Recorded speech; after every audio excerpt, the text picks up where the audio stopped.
That kind of warfare, which we have labeled terrorism, targeted a pair of U.S. embassies only 2 weeks ago, and the casualties equaled those of some battles. Nearly 300 dead, more than 4,000 injured. 7. srpna 1998. Téměř současně provedené bombové útoky ničí ambasády Spojených států nejdříve v Nairobi v Keni a o několik minut později v Dar es Salámu v Tanzánii.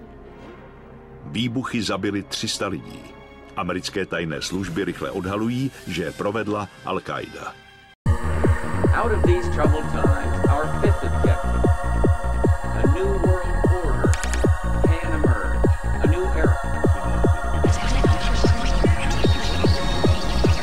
I don't know where he is. Nor, you know, I just don't spend that much time on him, really, to be honest with you.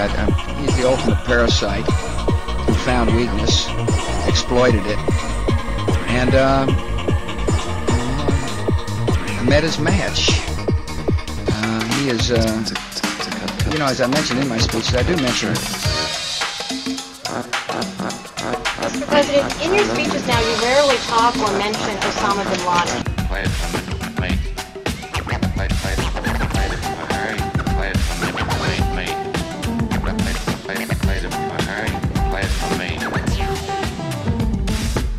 Today, the U.S. military struck back, hitting targets in Afghanistan and Súdán. To strike at the network of radical groups affiliated with and funded by Osama bin Laden. The idea of focusing on one person is really indicates to me people don't understand the scope of the mission. Terror is bigger than one person. Srpen 1998. V reakci na bombové útoky Spojené státy už nechtějí Bin Ládina zatknout, ale zabít. Prezident Clinton schvaluje použití raket. 20. srpna. Americké rakety dopadají na předpokládanou výrobnu chemických zbraní v Súdánu a na několik výcvikových táborů Al-Káidy v Afghánistánu poblíž města Khost. Předpokládanou výrobnu chemických zbraní. Předpokládanou výrobnu chemických zbraní. Předpokládanou výrobnu chemických zbraní. Předpokládanou výrobnu chemických zbraní. The American pledge to retaliate for the African bombings has been delivered with a vengeance. For those caught up in the military strikes, the effects have been devastating. What the US claims was a weapons facility in Khartoum has been destroyed. Targets in Afghanistan have also been hit. It's understood cruise missiles were launched from US naval ships. President Clinton broke off his family holiday in Martha's Vineyard and returned to Washington to address the nation and justify the American attack. Our target was terror. Our mission was clear: to strike at the network of radical groups affiliated with and funded by Osama bin Laden, perhaps the preeminent organizer and financier of international terrorism in the world today. The groups associated with him come from diverse places but share a hatred for democracy, a fanatical glorification of violence, and a horrible distortion of their religion to justify the murder of innocents.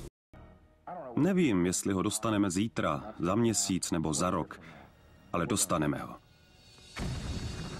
Únor 1999. CIA se dozvídá, že Bin Ládin se utábořil v poušti za Kandahárem spolu s dobře postaveným princem ze Spojených arabských emirátů, klíčovým americkým spojencem v oblasti. Naši muži seděli na kopci a pozorovali, kam Bin Ládin šel. Mohli jsme na vrchol kopce umístit maják, abychom přes satelit mohli ověřit, že jde skutečně o ten tábor. Navrhli jsme na něj zaútočit. Ale Bílý dům akci zrušil, zřejmě kvůli obavám z politických důsledků případného zabití prince. Později jsme zjistili, že otec prince chtěl koupit F-16 za miliardy dolarů. Spojené státy chtěli uchránit život jeho syna, aby jeho otec od obchodu neodstoupil. Bin Ládin opět unikl.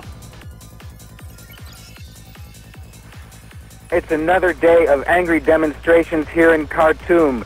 Crowds, possibly thousands of soldiers, students, and others, are marching through the streets of the capital, denouncing Thursday's cruise missile attack by the United States on a factory outside Khartoum. The U.S., of course, says the factory was being used to produce material to make deadly chemical weapons, while Sudan insists the plant was making basic medicines.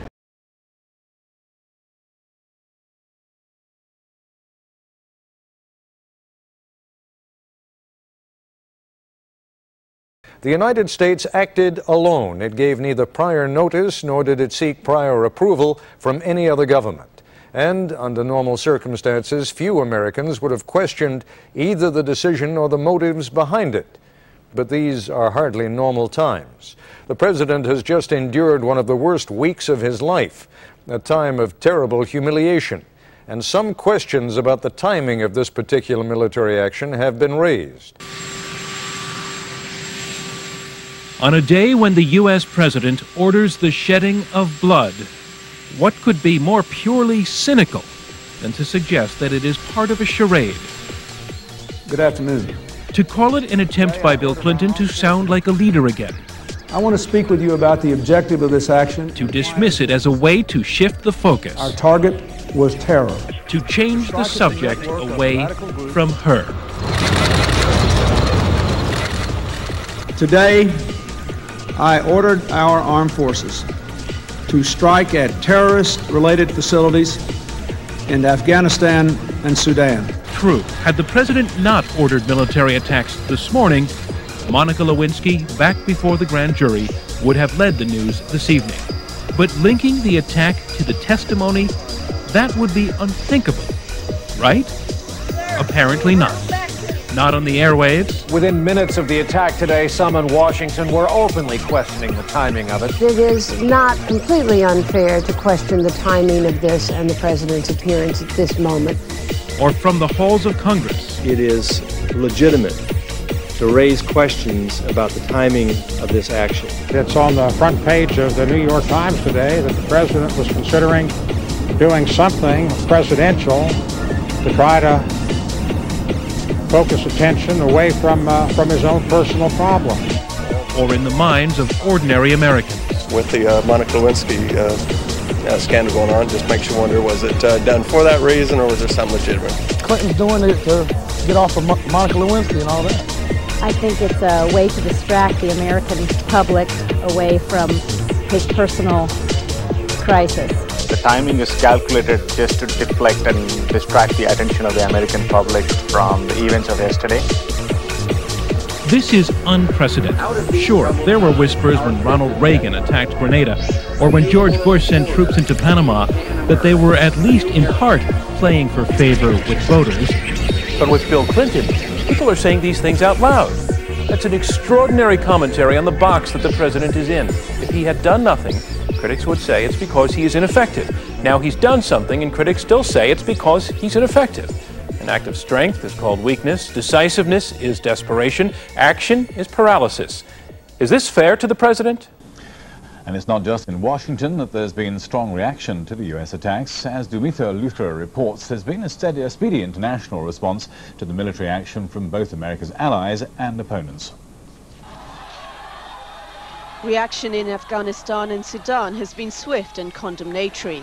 In Sudan, crowds have gathered outside the U.S. embassy, demonstrating their anger. The government has denounced the attacks on what it has said was a civilian pharmaceuticals factory. In an interview with the BBC, the Sudanese ambassador to the UN said the strikes could only be seen as naked aggression. My government is considering filing a complaint to the Security Council because we believe that this is a naked aggression against a civilian target. It's a pharmaceutical factory which dealing in producing antibiotics to the poor people of Sudan. And we believe that this is an aggression with unproved allegations.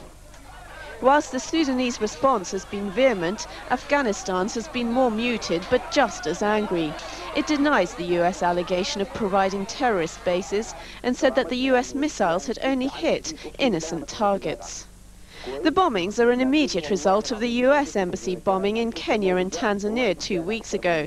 But reaction in Nairobi has been cool, the media there saying the affair was between the US and its enemies. In the main, Europe and America has supported President Clinton's actions, although some have hinted the timing may have much to do with the president's domestic problems.